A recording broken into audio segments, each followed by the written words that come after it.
December 2012, thousands of Michigan workers rallied at the state legislature. They were trying to stop the Republican-dominated House from passing an anti-union bill called the Right to Work Law. They failed. Michigan became the 24th American state to adopt right to work. The demonstrators said the law was an attack against unions. Right-to-work laws allow a union member to refuse to pay dues, but still receive all the benefits of the collective agreement. And as the union's financial base shrinks, so does its ability to negotiate contracts and protect members. But in Michigan, the birthplace of the United Auto Workers,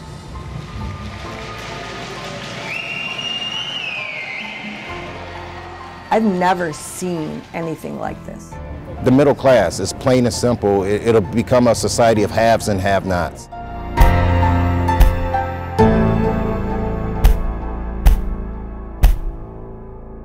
Housing projects on communities that don't even want them and are driving up prices to the taxpayer. If he ever becomes Premier of Ontario, Tim Hudak intends to bring American-style right-to-work laws to Canada. A regulatory environment that says we'll get behind businesses to help them create jobs again and get out of their way. Modernizing labor rules to bring them out of the 1940s into the 21st century. Perhaps it's not surprising then that Mr. Hudak would model his labor policy on laws in the U.S. After all, he earned his economics degree at the University of Washington. His first job after graduating was as a manager at Walmart. And like Tea Party Republicans, he wants to weaken unions and give big business more power. But how do these laws really work? To find out, we headed south.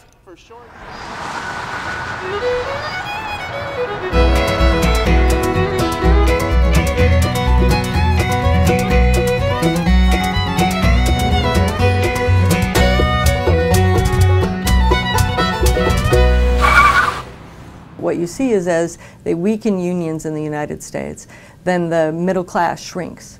Christina Canfield speaks for Michigan's 160,000 unionized teachers. I would expect that there'll be a certain amount of people who decide not to be members. That's lost dues. That means probably less staff and makes it harder for us to, do as good of a job as we might have done before. As the middle class shrinks, I don't think it's a coincidence that you have economic problems.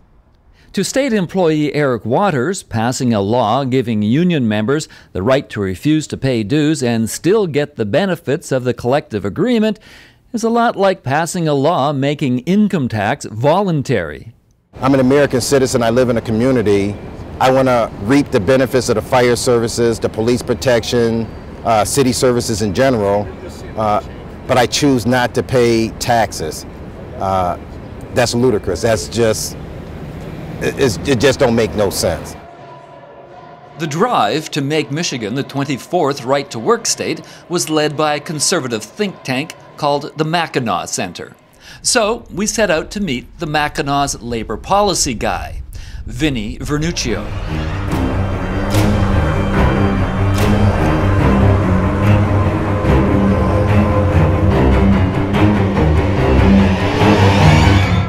Okay, Vinnie Vernuccio is not really all that scary.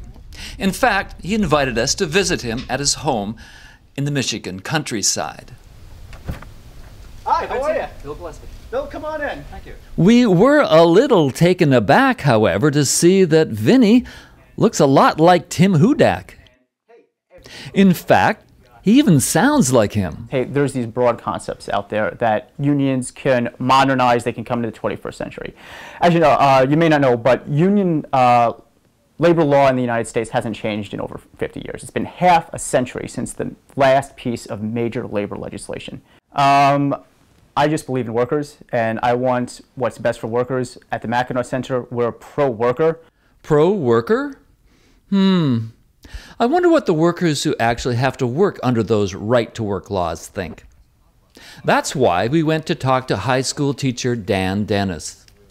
In 1999, Dan and his wife moved from what was at that time the non-right-to-work state of Michigan to North Carolina, a right-to-work state. And those pro-worker laws that Vinny was talking about didn't seem all that friendly. So it was a 25% salary reduction plus over probably a 75% benefits, health and benefit package. My wife was not afforded major health care through my plan at all, and so that was very, very dramatic. A lot of newer teachers had a second job during the school year. And so to work all day and where you could go home and recuperate a little bit or do lesson planning or grade papers, they were going to another job just to make ends meet, and that's certainly going to lower the quality of education. But is Dan's experience just a one-off, a weird anomaly? To find out, we headed for Columbus, Ohio. We went to Columbus College to talk to mathematician Darrell Miner.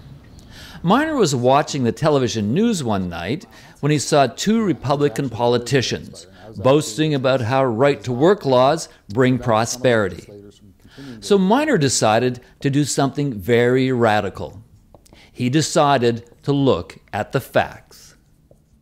Yeah, I used what's called a non-parametric statistical test. It's the Mann-Whitney rank sums test. And essentially what I did is I ranked the states from best to worst. And what he found is that the politicians were, well, lying. So per capita GDP was statistically significantly worse in right-to-work states. Poverty rates were significantly higher in right-to-work states. Health insurance rates were statistically lower in right-to-work states. And life expectancy was lower in right-to-work states. If you list the states from highest per capita GDP to lowest per capita GDP, 12 of the 14 most productive states, 12 of the top 14 are worker-friendly states, while 5 of the 6 least productive states are right-to-work states. The probability of the rankings occurring as they did by chance is less than 5%. In addition, a study done by a liberal think tank in Washington, D.C. found that workers in right-to-work states make $1,500 a year less than workers in union-friendly states. So it looks like the workers in Michigan could be in for a rough ride. To find out how rough, we traveled next to South Carolina, a state that's had a right-to-work law for 59 years.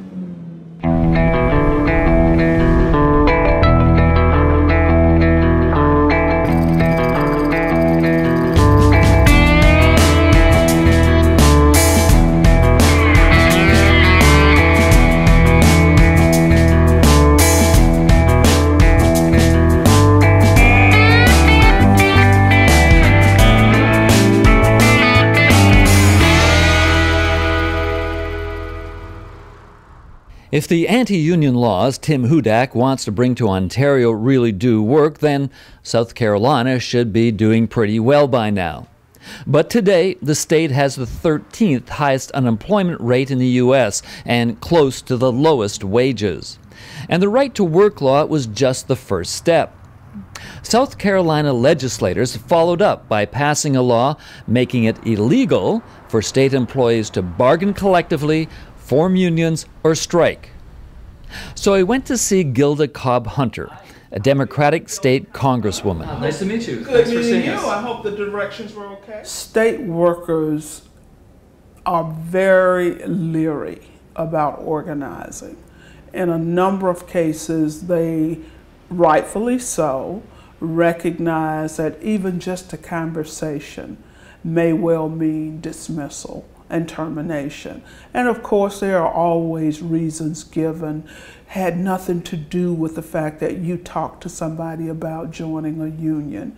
The bad part about right to work is you can get fired here for absolutely no reason. Right to work suggests, it's your right to work. A lot of us over the years have added, it's your right to work for less. Today, a South Carolina state highway worker makes about $15,000 a year.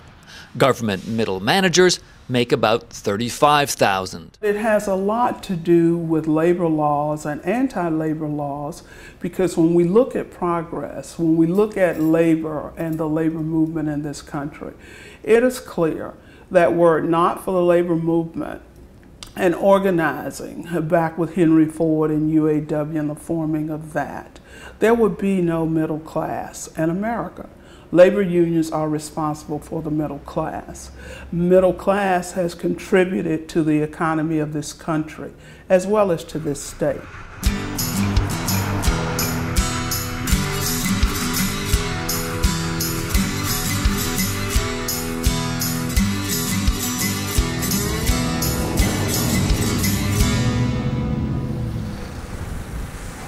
The relentless attack on unions by South Carolina legislators and their corporate backers has driven everybody's wages down. Today, the state minimum wage is $7.25 an hour. And there aren't many unions left, with one exception.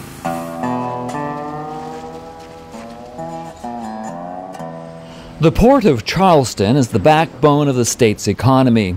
All European goods destined for the American South, IKEA furniture, French wine, Italian clothing, must enter the U.S. through Charleston.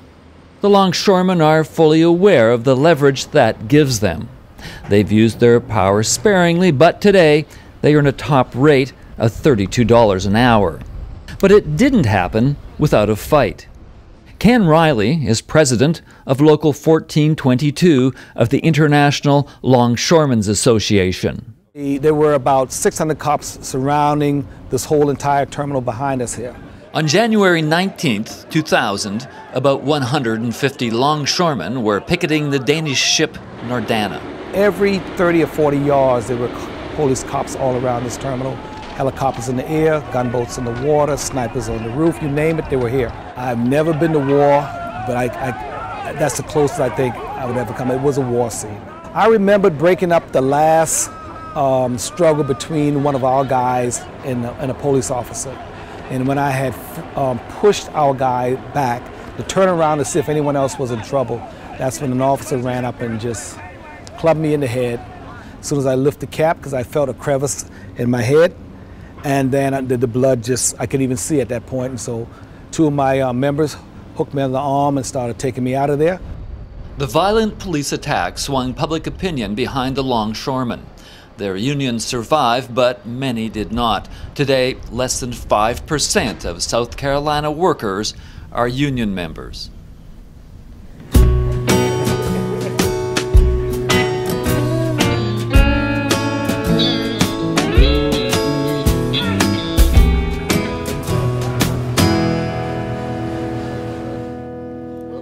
It's the 4th of July, and Ken and his brother Leonard are cooking up a storm at the annual Riley family barbecue. The brothers admit regaining what South Carolina workers have lost won't be easy.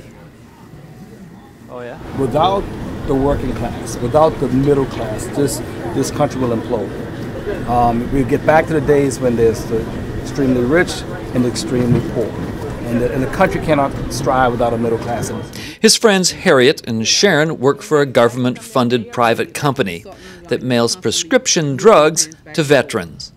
And the conditions, it's hard. Conditions, oh my gosh. How so?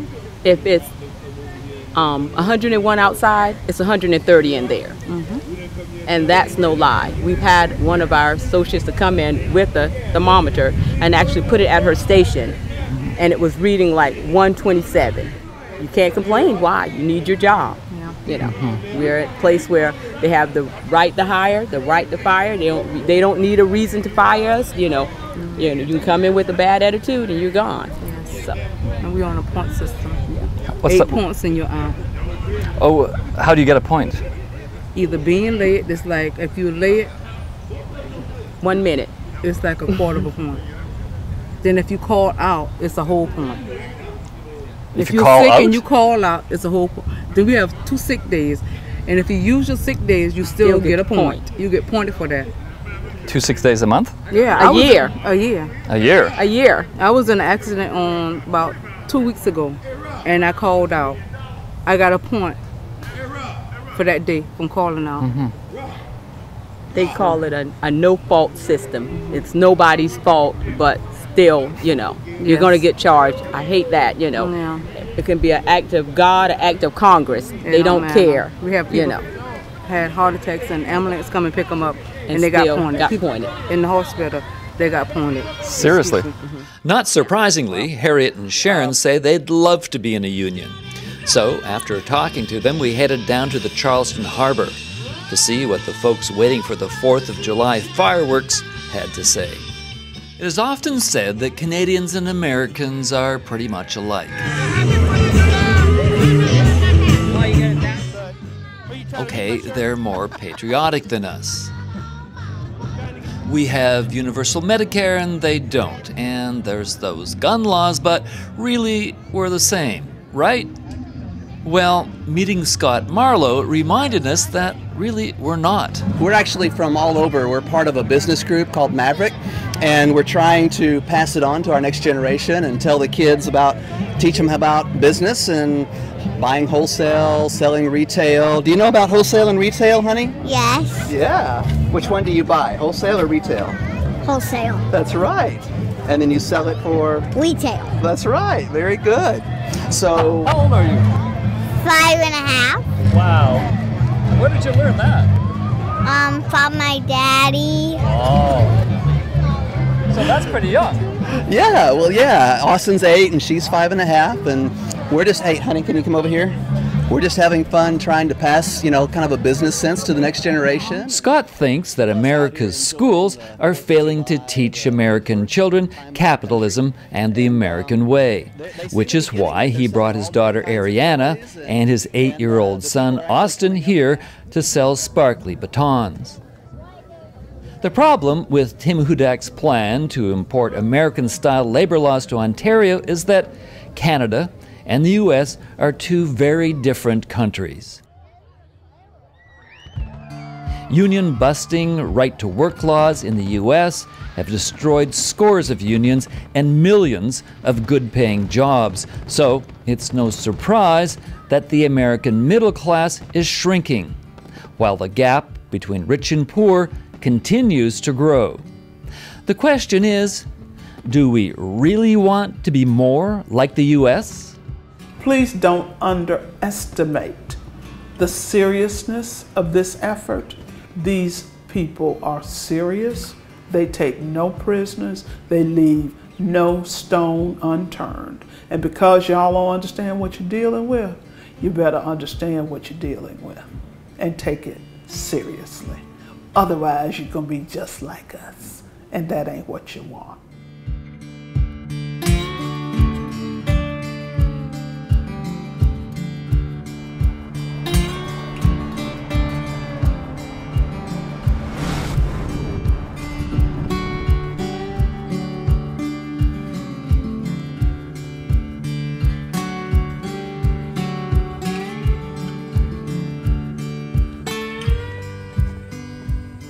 There are lots of things about the United States that I like, but I do not like the way some states treat their working people.